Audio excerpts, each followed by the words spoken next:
경제적으로 성공한 국내 대기업 총수의 딸이 개인적인 어려움을 이기지 못해서 스스로 목숨을 끊은 적이 있습니다. 아직 젊고 재능도 많은 유명한 사람이었습니다. 초인류 기술과 부를 가진 재벌이라도 그 딸의 생명은 지키지 못했습니다.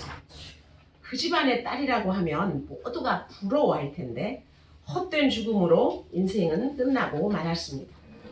인생에서, 사업에서, 공부에서, 결혼에서 우리는 좋은 열매를 맺고 싶어 합니다. 성공의 열매, 행복의 열매를 위해서 많은 수고와 땀을 쏟습니다. 하지만 나의 열매가 좋고 나쁜 것은 내 기준으로는 알 수가 없습니다. 나의 열매가 다른 사람에게 어떤 영향을 주는지 진지하게 생각해 봐야 합니다.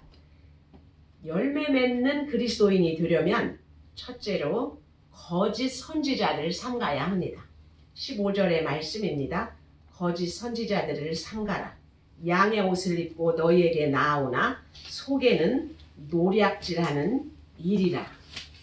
예수님의 산상수훈이 7장에서 마무리되는데 그 결론으로 7장 15절부터는 어떤 사람이 천국이 들어가는지를 말씀해 주고 계십니다. 그 첫 번째가 거짓 선지자를 삼가라라는 것입니다. 내가 팔복대로 살고 좁은 문으로 들어가려는 삶을 살려고 할 때 그것을 방해하는 자가 거짓 선지자입니다. 서점에 가도 세상적인 성공이 최고라고 하는 거짓 선지자들이 가득합니다. 예수님을 믿어도 뭐든지 잘 돼야 되고 잘 안 되는 것은 내게 믿음이 없기 때문이라고 말을 합니다. 믿음이 없어서 사업이 실패하고 입시에 떨어졌다라고 합니다. 그 말이 처음에는 그럴듯하게 들리지만 거짓 선지자의 말은 아무리 들어도 삶을 변화시키지 못합니다. 거짓 선지자와 참 선지자를 어떻게 구별할까요? 1세기 문서에는 선지자를 분별하는 기준이 있었습니다. 선지자를 만나면 그분을 영접하고 말씀을 전하도록 환경을 만들어 줘야 합니다. 그런데 하루 이틀이 아니라 3일을 머물면 거짓 선지자라고 했습니다. 빵을 요구하면 참 선지자고 돈을 요구하면 거짓 선지자라고 적어 놓았습니다. 다른 사람을 돕는 자는 참 선지자고 가르치되 스스로 행하지 않는 그러한 자는 거짓 선지자라고 기록해 놓았습니다. 미가서 3장에는 이스라엘이 망하기 직전에 거짓 선지자들에 대한 묘사가 생생하게 기록되어 있습니다.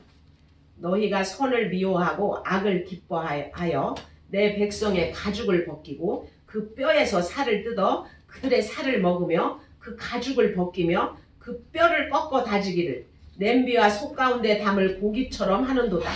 그때 그들이 여호와께 부르짖을지라도 응답하지 아니하시고 그들의 행위가 악했던 만큼 그들 앞에 얼굴을 가리시리라. 내 백성을 유혹하는 선지자들은 이에 물 것이 있으면 평강을 외치나 그 입에 무엇을 채워주지 아니하는 자에게는 전쟁을 준비하는도다 라고 미가서 3장 2절에서 5절까지 거짓 선지자의 실상을 나열해 놓고 계십니다. 거짓 선지자는 먹을 것을 주면 평강을 외치지만 그렇지 않으면 전쟁을 조장합니다. 아이고 우환이 있겠어. 정성을 바쳐. 이런 식입니다. 그래서 백성을 뜯어먹고 다져먹습니다. 너무 생생하고 알맞은 표현이 아닌가요? 거짓 선지자는 하나님께 소명을 받지도 않았는데 받은 것처럼 행하는 자들입니다. 그들은 참 선지자처럼 위장하고 양의 모습을 하고 있기 때문에 구별하기가 어렵습니다. 방송에서 설교하시던 어떤 목사님이 양이 양옷을 입은 것과 이리가 양옷을 입은 것 중에 어떤 것이 더 양 같을까요? 라고 질문을 던지신 적이 있습니다. 정말 누가 더 양 같겠습니까? 양의 옷을 입은 가짜는 진짜 양처럼 보이려고 너무 애쓰기 때문에 훨씬 더 양같이 보인다고 합니다. 양은 겁이 많은 동물입니다. 양은 자기 몸이 뒤집어지면 일어나지 못한다고 합니다. 그 상태로 30분만 지나면 배에 가스가 차서 헐떡거리다가 죽어간다는 것입니다. 그러면 독수리가 와서 양의 배를 갈라먹습니다. 그런 겁 많은 양을 협박하는 자가 거짓 선지자입니다. 그들은 죄와 회개에 대한 메시지를 억압하면서 전합니다. 자유함이 없게 만듭니다. 그러면 세상에서도 염려투성인데 교회 와서도 염려가 몰려와서 누울 수가 없습니다. 죄를 보게 한다고 하면서 그것으로 사람을 억누른다면 그것은 거짓 선지자의 처방입니다. 반대로 죄사함의 진리를 교묘하게 이용하는 경우도 있습니다. 어떤 분이 자신의 믿음을 황폐화시켰던 지도자에 대해서 나눔을 하셨습니다. 공동체에서 양육을 받으며 율법의 죄짐에서 해방시켜 주신 예수님과의 만남을 경험했다고 합니다. 너무 감격스러워서 예배 때마다 이분은 울었습니다. 그런데 조금 지나면서 죄사함에 대한 해석이 교묘하게 이용되는 것을 느꼈습니다. 어떤 부인이 교회에서 불륜을 저지르고 모든 사람에게 오픈을 하니까 이제 예수님을 믿었으니 당신은 더 이상 죄인이 아니다. 당당해라. 이렇게 교회에서 초방을 했는데 그래서 그 죄가 끊어진 게 아니라 당당하게 불륜을 행하더라는 것입니다. 그것에 대해서 아무도 치리하지 않았으며 오히려 죄를 오픈하지 못하는 기존 교회만 비판하면서 자꾸 면죄부를 주었습니다. 죄사함을 강조하다가 죄가 죄인지도 인식하지 못하는 혼란에 빠지게 된 것입니다. 이분이 자신의 죄에 대해서 고백을 하면 율법적이라고 지적질을 하면서 죄의 용납이 그 공동체의 복음이 되었다고 했습니다. 이단은 아니라고 해도 그런 교묘한 거짓이 교회 안에도 있을 수가 있습니다. 죄는 예수 그리스도의 보혈로 씻기고 처리되어야만 자유한 것이지 마음 놓고 죄 짓는 것이 자유는 아닙니다. 양의 옷을 입은 가짜처럼 항상 거짓 선지자는 가장 비슷한 모습으로 옵니다. 구원을 강조하면서 그 이후의 성숙에 대해 가르치지 않으면 거짓입니다. 영적 성장만 이야기하고 구원을 빼놓는다면 그건 이단입니다. 말씀, 찬양, 기도, 구제 어느 한 가지에만 치우치면 잘못된 길로 가기가 쉽습니다. 둘째로 좋은 나무가 되어야 좋은 열매를 맺습니다. 16절입니다. 그들의 열매로 그들을 알지니 가시나무에서 포도를 또는 엉겅퀴에서 무화과를 따겠느냐? 이와 같이 좋은 나무마다 아름다운 열매를 맺고 못된 나무가 나쁜 열매를 맺나니 좋은 나무가 나쁜 열매를 맺을 수 없고 못된 나무가 아름다운 열매를 맺을 수 없느니라. 아름다운 열매를 맺지 아니하는 나무마다 찍혀 불에 던져지느니라. 이러므로 그들의 열매로 그들을 알리라. 좋은 나무는 좋은 열매를 맺습니다. 좋은 열매를 맺지 못하는 이유는 나쁜 나무이기 때문입니다. 죄는 하나님 없이 자기 힘으로 사는 것이 죄입니다. 아무리 수고를 해도 내 힘으로는 좋은 열매를 맺을 수가 없습니다. 내가 쌓은 성공과 출세는 행복을 가져다 주지 못한다는 걸 알아야 합니다. 좋은 것, 아름다운 것은 오직 하나님께 속해 있습니다. 좋은 열매를 맺지 않으면 찍혀서 불에 던져집니다. 하나님을 모르고 사는 사람은 지옥 땔감밖에는 안 된다는 것입니다. 예수님은 나쁜 나무인 우리를 좋은 나무로 만들기 위해서 오셨습니다. 예수님께 접붙임을 받아야 하는 것입니다. 그래서 이 일은 그냥 되는 게 아니라 내 의지가 필요합니다. 내 시간과 헌신을 들여서 하나님의 말씀과 교회 공동체에 접붙여져 있으면 나쁜 나무였던 내가 좋은 나무로 변화될 수가 있습니다. 좋은 나무가 맺는 좋은 열매는 돈과 출세가 아니라 바로 성령의 열매입니다. 아멘. 사랑과 희락과 화평과 오래 참음과 자비와 양성과 충성과 온유와 절제, 즉 십자가의 열매, 신앙 인격의 열매를 말하는 것입니다. 아멘. 갈라디아서 5장 22절에서 25절의 말씀입니다. 그 모든 것이 겸손의 뿌리에서 나오는 것입니다. 겸손이 없으면 사랑할 수 없고 겸손하지 않은 사람은 화평할 수 없고 충성할 수 없고 절제할 수가 없습니다. 세상 어떤 지위보다도 영의 직분이 최고인데 존경받는 목사님 중에 명문대 출신은 거의 없습니다. 하나님은 학벌의 열매로 사람을 보지 않습니다. 겸손을 바탕으로 한 구원의 열매, 사랑의 열매로 우리를 사용하십니다. 아멘. 건강한 교회는 공부 못하는 아이와 잘하는 아이, 가난한 사람과 부자, 배운 사람과 못 배운 사람이 예수 그리스도로 인해 접붙여지는 교회를 말합니다. 나와 다른 사람, 나와 못한 사람, 잘난 사람이 섞여 부대끼면서 나의 교만과 열등감을 보게 되기 때문입니다. 접붙임을 당하는 것이지 내가 하는 것이 아닙니다. 예수님이 접붙여 주셨으면 이 사람은 싫어, 저 사람은 나하고 안 맞아, 이럴 수가 없는 것입니다. 아멘. 여러분, 그 사람이 교양이 없어서 싫으세요? 교양 없으니까 예수님 믿으러 온 것입니다. 그 사람이 돈이 없어서 싫으세요? 돈이 없으니까 하나님만 의지하고 가는 것입니다. 그런 사람이 싫어서 교회에서 튕겨져 나간다면 나는 지옥의 땔감밖에 안 된다는 것입니다.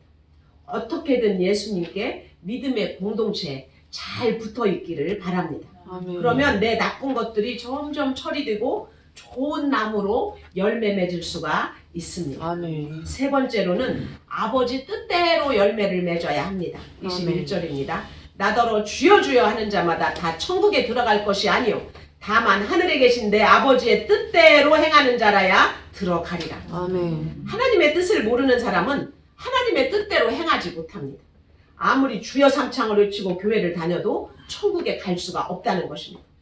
천국에 들어갈 수 없다는 것은 죽음 이후의 이야기가 아니라 지금 환경에서도 천국을 누리지 못한다는 말씀입니다. 헬라어로 주는 관역을 벗어나다라는 뜻을 가지고 있습니다. 아버지의 뜻에 맞추지 못하고 주여 주여 화살을 쏘아대는 것이 바로 죄입니다. 왜 빗나가는 화살을 자꾸 쏘아댈까요? 나에게 욕심이 있기 때문입니다. 입시에 실패하는 이유는 대부분 목표를 제대로 조준하지 못하고 점수가 높은 학교에 지원하기 때문입니다. 실력은 없으면서도 떨어지더라도 S대에 지원했다가 떨어졌다고 해야 체면이 서지, 이러니까 관역을 빗나가는 것입니다. 사업의 부도도 90%는 과욕을 부리다가 일어납니다. 결혼 생활도 내 이기심과 탐심 때문에 갈등이 일어나고 음식, 술, 건강에 대한 탐욕으로 몸에도 무리가 생기는 것입니다. 말씀 묵상, 즉 큐티한다는 것은 탐심을 정리하는 훈련입니다.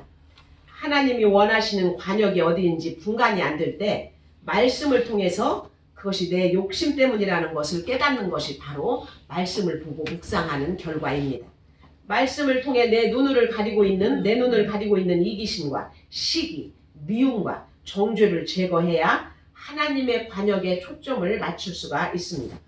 날마다 말씀을 묵상하면서 내가 행할 아버지의 뜻이 무엇인지 묻고 아버지의 음성을 들어야 합니다. 아멘. 22절에서 23절 말씀입니다. 그날에 많은 사람이 나더러 이르되 주여 주여 우리가 주의 이름으로 선지자 노릇하며 주의 이름으로 귀신을 쫓아내며 주의 이름으로 많은 권능을 행하지 아니하였나니까 하리니 그때 내가 그들에게 밝히 말하되 내가 너희를 도무지 알지 못하니 불법을 행하는 자들아 내게서 떠나가라 하리라.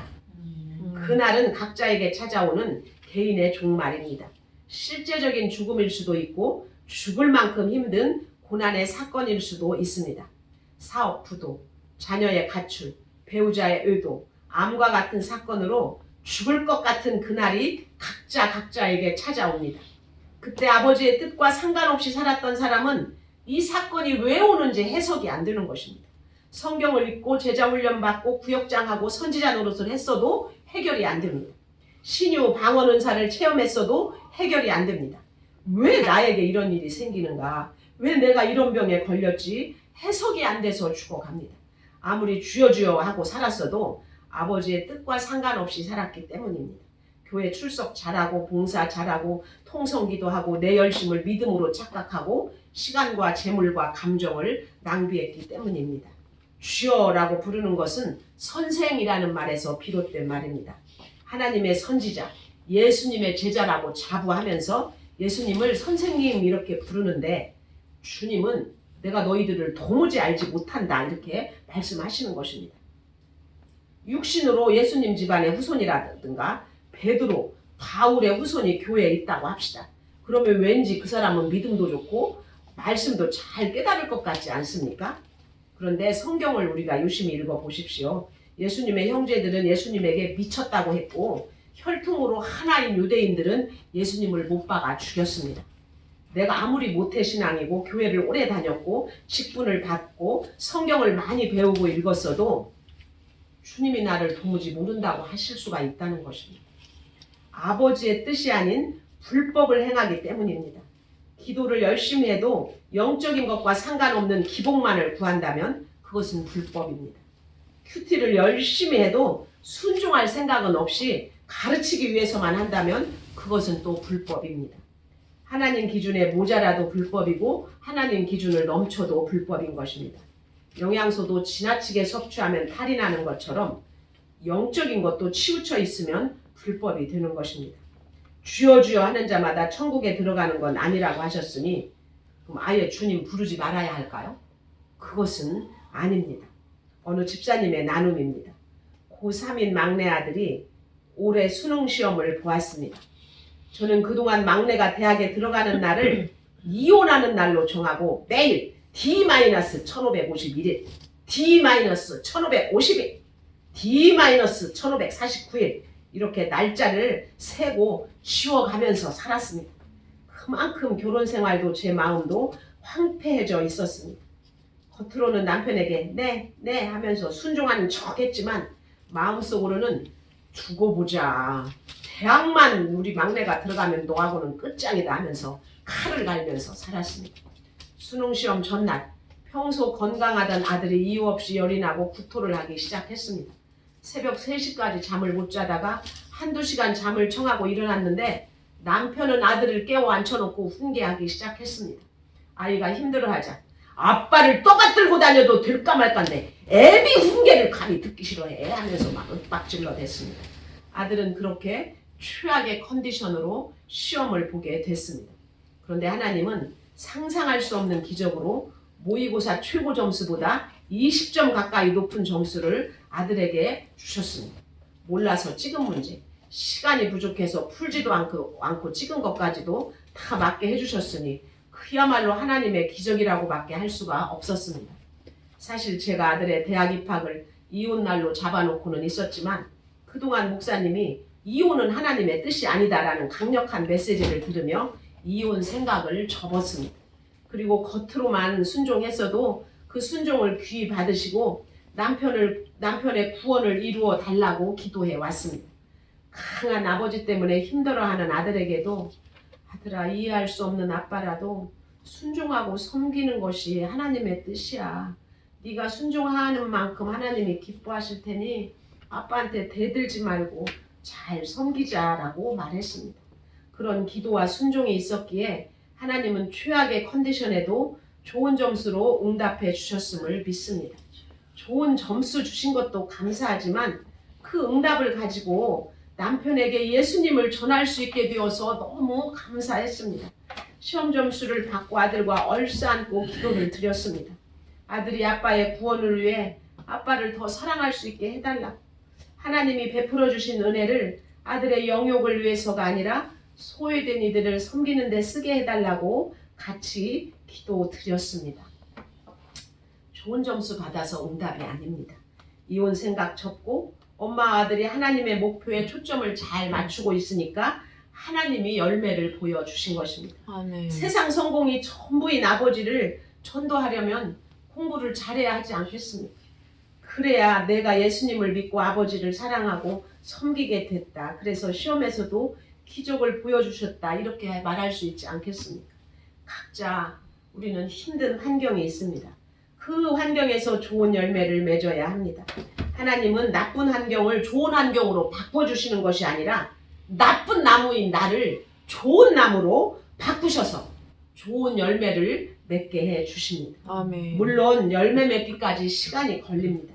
의지적으로 접붙여 있으려니까 힘들고 치사하고 포기하고 싶을 때도 있을 것입니다. 그럼에도 내가 하나님 아버지의 뜻을 이루어드리는 하나님의 나무인 것을 잊지 마시고 아멘. 함부로 살아서는 안 되는 인생인 것을 알고 잘 붙어있기를 바랍니다. 아멘. 육적인 성공과 안락함이 응답이라고 하는 거짓 선지자들을 삼가시고 오직 예수님께 잘 붙어있으면 때로는 아프고 가난하고 힘들어도 좋은 열매를 맺을 수가 있습니다. 아멘. 말씀을 맺겠습니다. 거짓 선지자를 조심하고 하나님의 뜻을 알아야 좋은 열매 맺을 수 있습니다. 힘든 환경일지라도 나쁜 나무인 나를 좋은 나무로 바꾸시는 하나님께 잘 붙어 있으면 좋은 열매 맺는 삶으로 거듭나는 것입니다. 첫째로 거짓 선지자를 삼가야 합니다.